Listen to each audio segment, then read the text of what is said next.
Ya al contexto del texto está con nosotros el profesor Antonio Álvarez Mesta y por supuesto siempre es un verdadero placer escucharlo. Profe, bienvenido, buenos días. Bienvenidos ustedes a mi vida, ustedes a mi conciencia, a mi horizonte de significatividad.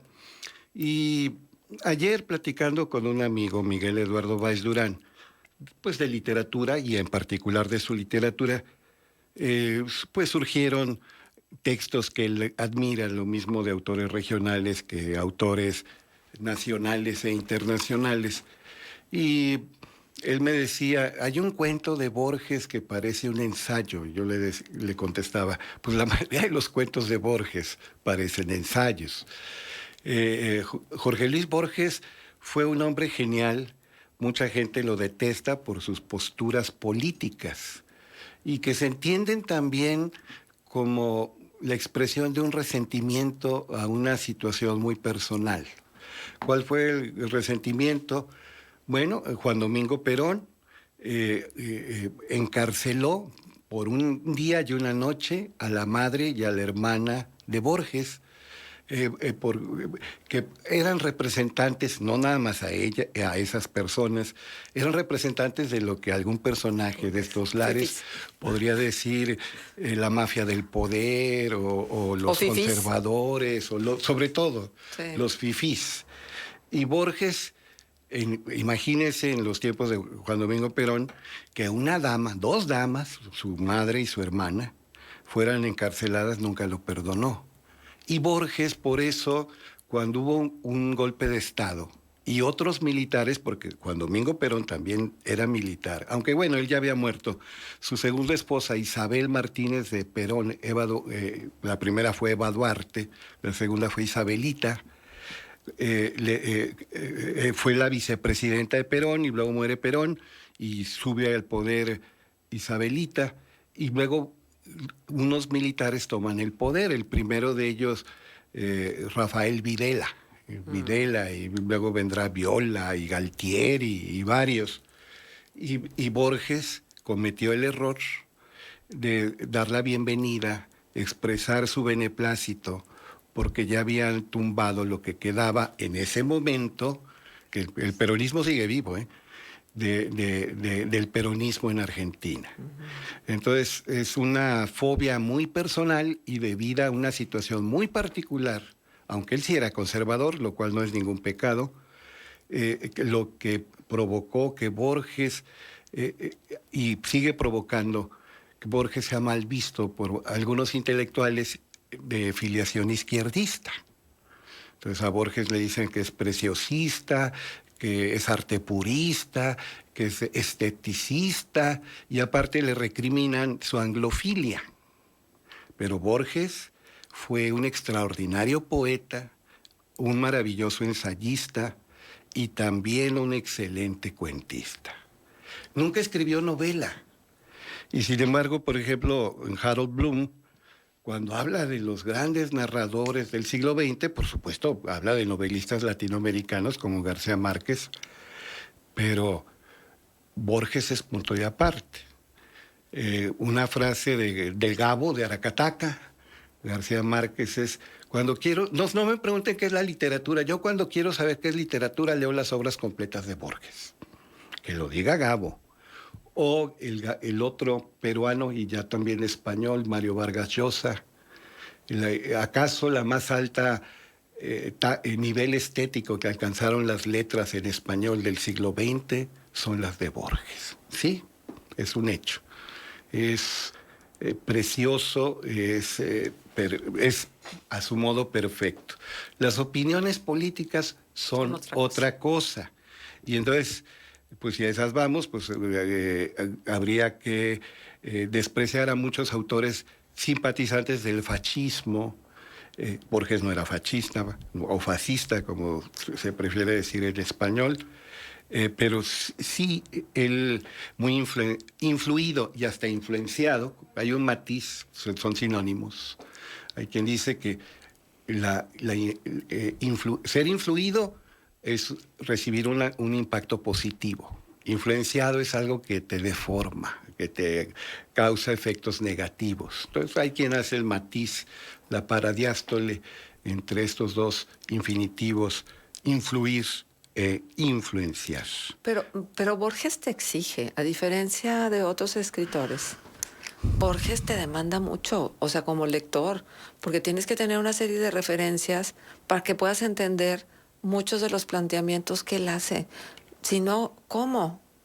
Borges educa, Borges instruye y Borges parte del principio de que el lector sabe o quiere saber.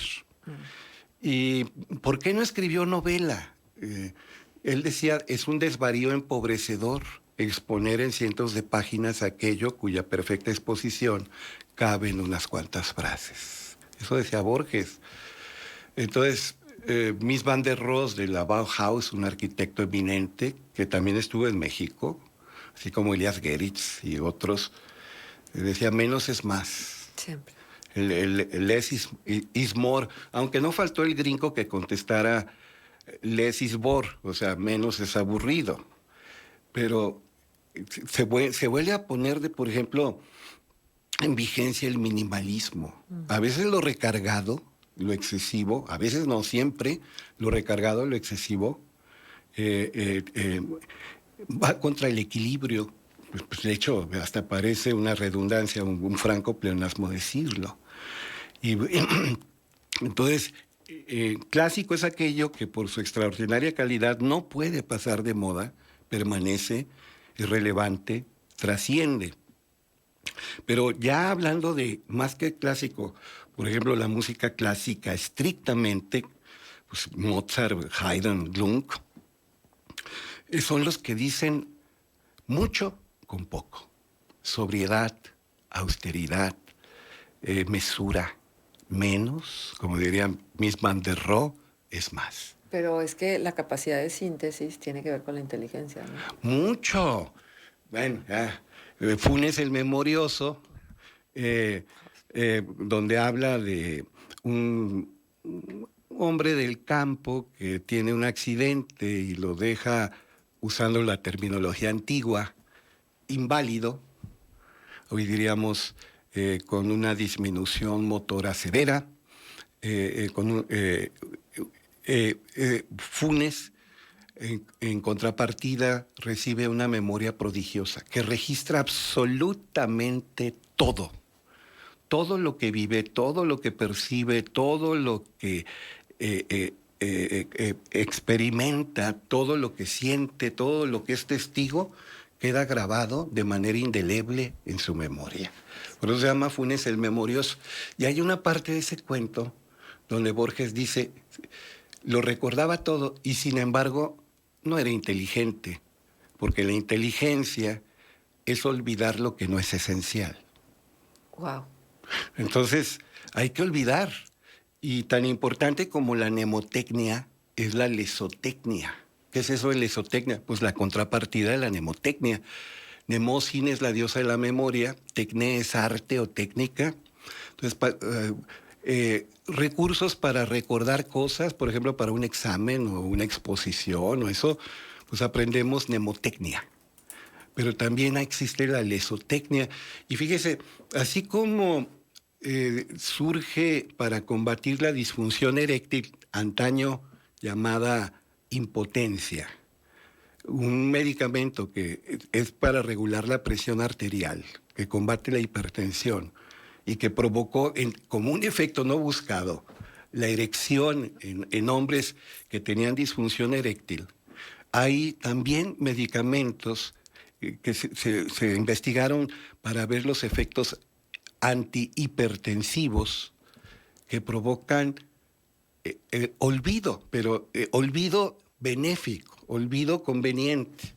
El síndrome de estrés postraumático, sobre todo en los soldados, en la gente que fue a Vietnam o a Afganistán y vio a niños quemándose, a personas destripadas, a familias masacradas y que no pueden vivir, no duermen, se drogan, caen en el alcoholismo, pues ha respondido, por ejemplo, ha ayudado, aparte de la psicoterapia, la farmacoterapia con estos medicamentos para olvidar. Uh-huh. Entonces, a veces es conveniente olvidar.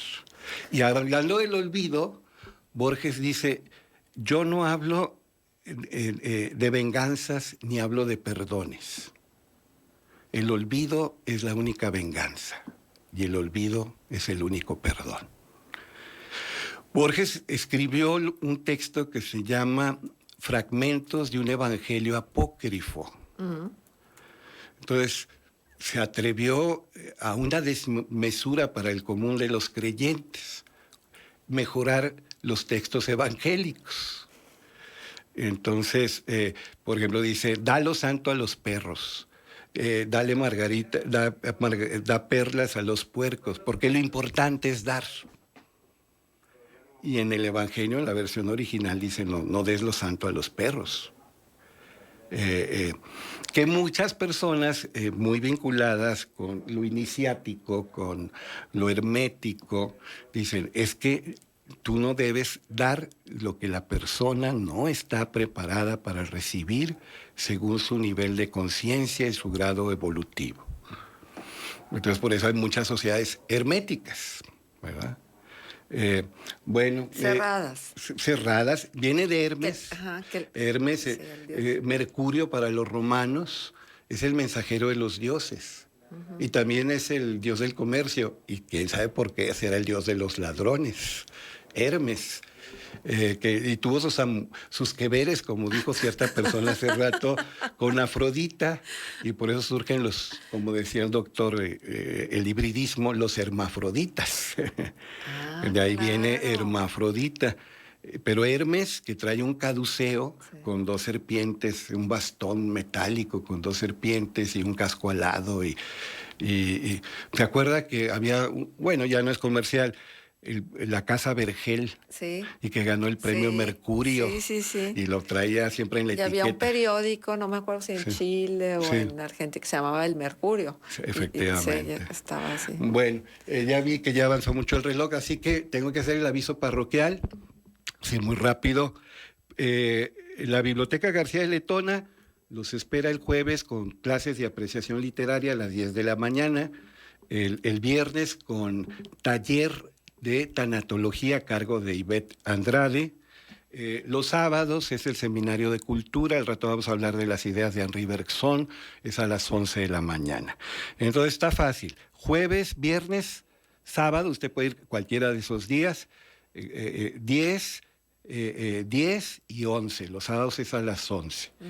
Y este miércoles en la hermosa Casa Mudéjar, que depende del ayuntamiento a través del Instituto Municipal de Cultura y Educación, pues va a haber un coloquio con Jerry Bouchot, con el maestro masón y que conoce Rosacruces, gnósticos, teósofos, misticismo oriental, misticismo occidental, y que últimamente lleva años estudiando la cábala, que lo pronunciamos como si fuera un término esdrújulo, pero es oxítono, es decir, agudo, es cábala.